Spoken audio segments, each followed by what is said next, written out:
বঙ্গবন্ধুকে হত্যা এবং সরকার উৎখাতের পরিকল্পনায় জিয়াউর রহমানের সমর্থন ছিল। সিআইডিকে দেয়া জবানবন্দিতে বঙ্গবন্ধুর আত্মস্বীকৃত খুনি ফারুক রহমান বলেছেন, তাদের পরিকল্পনার কথা জানার পর তখনকার deputy chief of army staff Ziaur Rahman তাদের সূক্ষ্মভাবে উৎসাহিত করেছিলেন। তদন্তের আগেই জিয়াউর রহমান মারা যাওয়ায় তাকে মামলা থেকে বাদ দেওয়া হয়েছে বলে জানিয়েছেন বঙ্গবন্ধু হত্যা মামলার প্রধান তদন্ত কর্মকর্তা আব্দুল কাহার আখান্দ। ওহিদুল ইসলামের রিপোর্ট। 1975 সালের 15ই আগস্ট বঙ্গবন্ধু সহ জাতির জনকের পরিবারের 17 জনকে হত্যা করা হয়। ওই বছরের 26শে সেপ্টেম্বর খুনিদের বিচার করা যাবে না এমন বিধান রেখে একটি দায়মুক্তি অধ্যাদেশ জারি হয়। এই অধ্যাদেশ বাতিল করে 27 জনকে আসামি করে বঙ্গবন্ধু হত্যা মামলা হয়। 21 বছর পর শুরু হয় তদন্ত।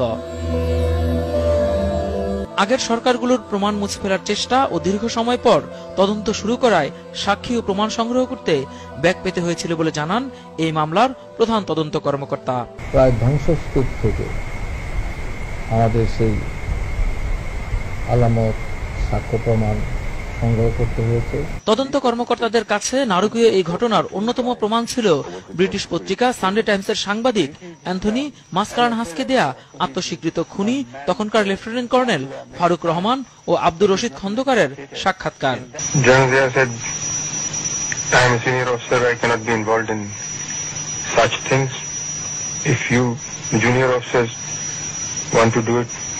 আর খুনের পরিকল্পনার কথা তখনকার deputy chief of army staff Ziaur রহমানকে জানিয়েছিলেন বলেও জানান।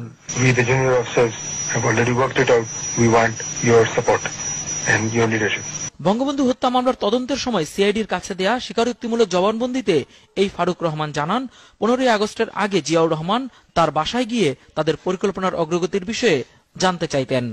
আর 15ই আগস্ট সকালে প্রেসিডেন্ট শেখ মুজিব হত্যার খবর জিয়াউর রহমানকে দেন কর্নেল সাফায়েত জামিল।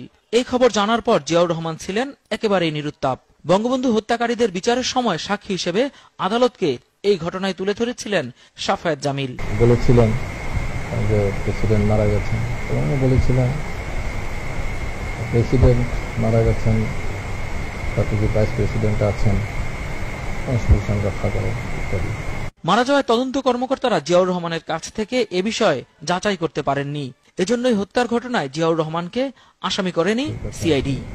তদন্তে কিছু কথাবার্তা এসেছে, যেহেতু উনি তখন মৃত্যুবরণ করেছেন, সেই জন্য এই বিষয়গুলো যাচাই বাছাই করা সম্ভব হয়নি। তবে জিয়াউর রহমান নিজে 1976 সালের জুলাই মাসে বঙ্গবন্ধুর খুনের সাথে সংশ্লিষ্টতা নিয়ে প্রশ্নের মুখোমুখি হয়েছিলেন ওই বিদেশি সাংবাদিক মাসকারানহাসের কাছে। এরপরই বঙ্গবন্ধুর খুনের রহস্য উদ্ঘাটনে এই সাংবাদিক যেন আর বাংলাদেশে প্রবেশ করতে না পারে তারই ব্যবস্থা করেছিলেন জিয়াউর রহমান। ওহিদুল ইসলাম, 71, ঢাকা।